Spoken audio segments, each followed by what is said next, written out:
So for today's video, me and Stacey will be answering prompts in the this or that tag. We originally got the idea to do this from Ian the Reader and Theo from the Rekindled Reader. Yes, we've watched both of their videos of it this week and decided, hey, why don't we do it? That'd be fun. And we figured this would be a fun one to do together because we don't always necessarily agree with bookish stuff.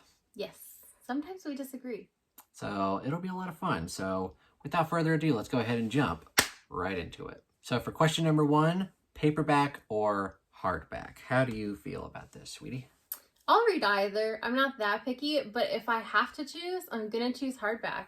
Only because I feel like the pages are thicker, and so when you're looking at it, you just feel like you're making progress more quickly than you would in a paperback. Like the bookmark keeps moving further ahead.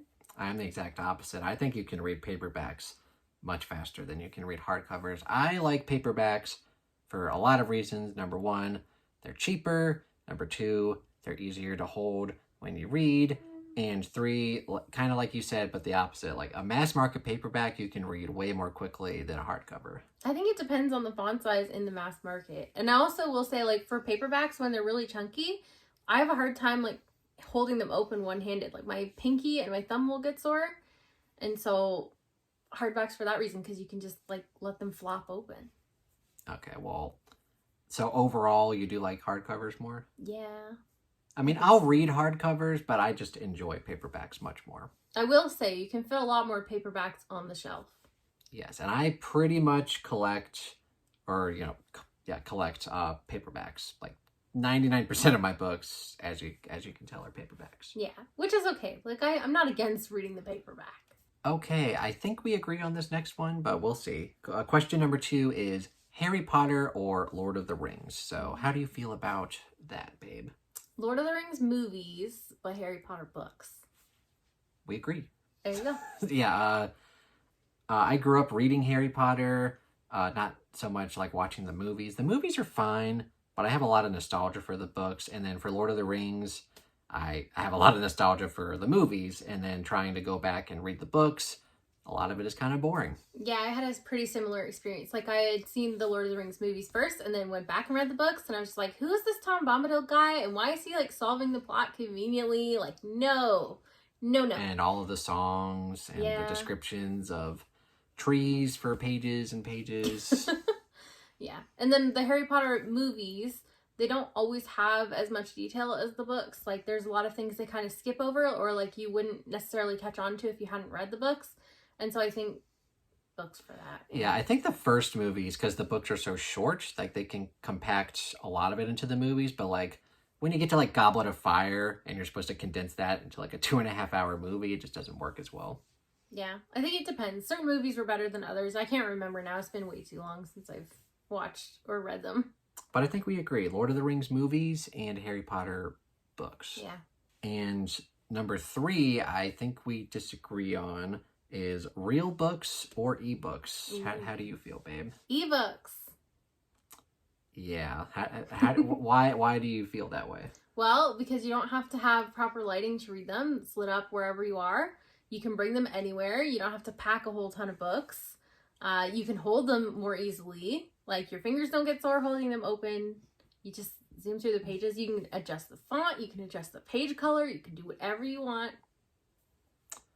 All of those are valid, but I disagree. I love real books. I've tried to read ebooks in the past, but it just doesn't give me the same feeling of reading an actual book. And all of those reasons are valid, and I understand, but I will always love real books. I have more too that I just thought of. Oh boy. So, you know, like when you're doing a book club, you can just search something. Like, if you're trying to pull up a certain quote, just search it. Or, like, if you have the Kindle, or if you're doing through the Kindle app, you can look up the definitions for things right in the app. Both are very handy.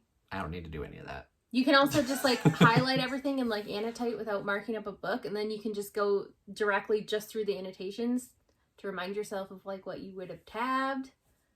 It's very nice. All good reasons, but I just love the feeling of reading a real book. Yeah, I understand. We'll have to convert you eventually. Maybe. I got that I got that Kindle, and I've never used it since I've gotten it. I'm probably just going to give it to you.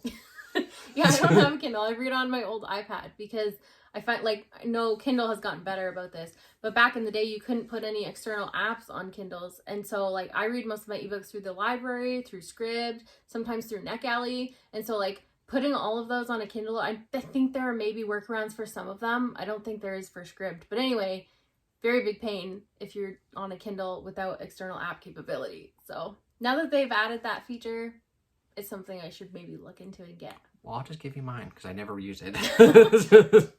Well, if you ever want it back, you can let me know. Okay. And question number 4, we're definitely in opposition here. Buying books or borrowing? Borrowing books. You're all about the borrowing. Yeah, because it doesn't get to the feel of like overwhelming of I have this many books to read. Like if you're just borrowing it from the library or from Scribd or whatever, it's not like it's a big huge rush to get to it. It's like whenever. But like if the books are here and I'm out of room here and I want new books, I actually have to read these ones, and it starts to get like, oh, my shelves are full, like it's feeling overwhelming. I need to get on with it and read. You've definitely converted me to using Scribd because my main source of audiobooks was definitely Audible, and then I find out that you can just use Scribd, pay $10 or so a month, and you can listen to a lot of them, and you don't have to use a credit every single time. So that you have definitely converted me to. But I definitely buy a lot of books, and I really don't use my library or... Yeah, you should be better about that. Yeah, but again, I love the immediacy of it. Like I can buy a book, and it's ready. I don't have to wait for the library. I don't have to wait for other people to read it before me. Well, a lot of libraries use Hoopla, so you don't have to wait for the audio there either. It's just like you get so many a month and whatever you want that's on that service, kind of like Scribd, but different. But yeah, through your library card. And then sometimes you just get lucky and there's no wait time on things, so you just never know. Yeah, I'll try to be better, but I do love just going out to bookstores and getting stuff. Yeah. And to be fair, I normally buy paperbacks and they're cheaper, or I'll go to used bookstores and get books there, so I'm not like spending a whole lot of cash. Yeah. I mean, most of my actual physical books are either from my local used bookstore, from you, from my sister. Like she's a physical reader and not much of a rereader, so she'll get books and then give them to me to read after, or it'll be a gift. Yep. Yeah. And question number 5, I already know your answer. Read in bed or read in a chair? Definitely bed. Yeah. Who needs a reading chair when you have a good reading pillow that you can put in bed? Yeah, for me, I can pretty much read anywhere. I'll read in bed, I'll read in a chair, I'll listen to audiobooks when I'm on a walk, but I would probably prefer bed too. Yeah. Less distractions in your bedroom. You can just shut the door and ignore everybody out in the main area of the house, right? Yeah, and your reading pillow is pretty nice. Yeah. We're in agreement here. And the next question is book club or read alone? Ooh, this is tough. Because as somebody addicted to buddy reads... You're all about the buddy reads, babe. Yeah, but then you get to a point where like your entire reading is buddy reads, and then you have to be on a TBR, and I'm such a mood reader that it gets difficult. Like if I literally had to pick one or the other, I'd say buddy reads, but I would maybe plan them with more flexibility. Like I would maybe plan them seasonally, and just like whenever we feel like it in that season, we'll get to it kind of thing. But yeah, the way I do it now, I love it, but then it gets overwhelming when I have like a whole TBR of like 12 buddy reads every month, you know? Yeah, I try to have a good balance. And I try to have some buddy reads, but then there's a lot of books that I just can plow through on my own, and I don't have to wait for anybody, or I don't have to feel like I need to get to it in a timely fashion. I can read it whenever I want to. So that's how I feel. I try to have a good balance. Yeah, but if you had to pick one or the other. Probably buddy reads, because they're a lot of fun. But again, I don't like to only do buddy reads. Well, just thinking about it, if it was like buddy reads between you and me, like we're both pretty flexible. If we knew, like if we had to make everything a buddy read, I think we could do it between us and our friends. Yeah, we could do it. Yeah.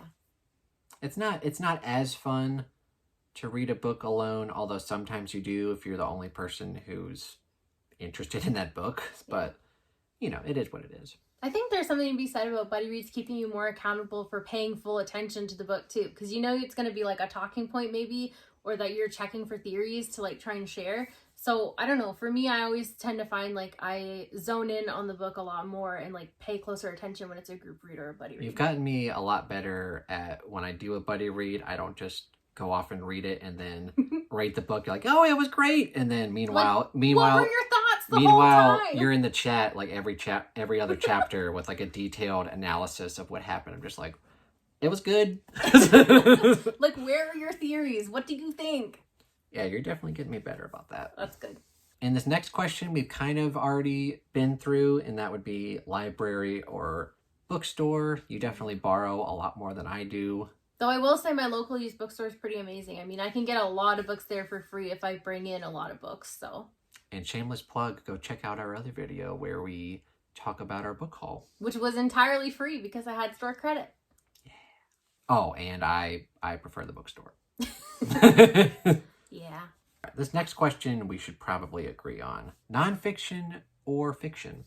Genre fiction, definitely. Definitely fiction. Although I do enjoy some nonfiction, I don't really pick it up that much. Yeah, I would be prone to picking up memoirs if it's somebody interesting or who's had an interesting experience for sure. But most of the time I'm reading fiction. A lot of the times when I'm reading like nonfiction or memoirs, it's about, you know, subjects that I'm interested in. So I've read a lot of like psychology books, and I've read a lot of music memoirs or music related books. So those are the kind of books that or nonfiction books I tend to read, but like easily 95% or more of my books are genre books. Yeah. The memoirs I would tend to pick up would be like somebody escaping from a cult or like somebody who's gone through something pretty crazy or pretty traumatic. Yeah, like a pretty unique experience. Yeah. The next question is print or audio? Audio, for sure. You can get so much more done and you just keep reading and reading while you're doing all your other stuff. Yeah, I love to immersion read, which is kind of doing both at the same time, but audio is definitely very helpful when I can't just like sit down and read. So if I'm exercising or if I'm commuting to and from work or if I've got chores to do around the house, I can just have an audiobook and I get a lot more reading done that way. Yeah. But I do love to immersion read. I don't often find myself only physically reading a book anymore, although I will do it. I definitely listen to a lot of audiobooks. Same. I think it's rare for me to just read a physical book. Well, not that rare, but like I think I track my stats. And I think right now it's probably like only a quarter of what I've read was either like just a physical or just an ebook. Like I've been so into audiobooks this year. So the next question, I'm pretty sure I know your answer, and that will be new books versus old books. And just what I'm going to interpret that as is old books is like before the 2000s. Oh, like so publishing date, not like physical, like the book is new or not. Yeah. Okay. So in that case, I would say new books. I'm definitely more interested in more modern books. Yeah, I think for me, it depends, because of course I read a lot of Stephen King, and a lot of his stuff is published before the 2000s. George R. R. Martin, most of his is before 2000s. I love Ray Bradbury, but I also love checking out new fantasies, and I'm reading new thrillers and horrors all the time, so it's hard for me to choose, but I guess I would have to pick new, just because I've already read a lot of Stephen King and a lot of those, so it would just be rereading all the time. So yeah, I guess I would pick new books. For me, I think it's the pros, and that there's just always something unexpected in new books because they tend to take a genre and sort of bend it or like push it, especially if you're reading a lot of indie. Yeah, that makes sense. And the last question is short chapters versus long chapters. How do you feel, sweetie? Short chapters. There's no such thing as a chapter that's too short. I know you disagree with that. But yeah, I love having multiple stopping points in a book. And it's fine if it's like, you know, a million chapters. This question, there should be three options. I love medium chapters. Long chapters I hate just as much as super short chapters. Like stuff like Malazan, which has some chapters are like 50 or sometimes even 100 pages long. That's going to bother me just as much as something like John Gwynne books that have like little 1 to 2 page chapters where you don't get to stick with the character for so long. Like those bother me, but the perfect chapter length for me is anywhere from like 10 to 15 pages or even up to like 20 pages. Like that's the perfect length. And stuff like A Song of Ice and Fire pretty much falls into that category. And then, like I said, I don't know. There's some long ones in there. I know, but most of it. And stuff like Faithful in the Fallen, it's just like every chapter is like 2 pages. I'm just like, come on. I loved it. Oh, I hated it. All right, so that was the this or that book tag, and those were our answers. And we agreed on some of them, but then a lot of them we disagreed heavily on. Yeah. Interesting. It was fun to get your reactions. Yeah, you too. And it's always fun to hear the justifications behind someone's reasoning for what they want too. Yeah, we're all I don't know what I was gonna say. we all have a method to our madness. Yeah. And if you're interested in doing this tag, a lot of people have already done it, but if you haven't done it, you can either put your answers in the comments below or go make your own video, and we'd love to watch it. And what did you think about our answers for the tag? Do you mostly agree with me, or do you mostly agree with Stacey? No, I know I'm mostly the odd one out, but that's okay. I mean, there's plenty of people with your tastes. So. Yeah, that's true. Anyway, if you enjoyed this video, please give it a thumbs up and consider subscribing to the YouTube channel and the Bookish Drummer Discord.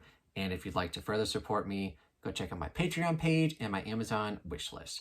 Thank you. Thank you so much for watching, and have a fantastic day. Bye.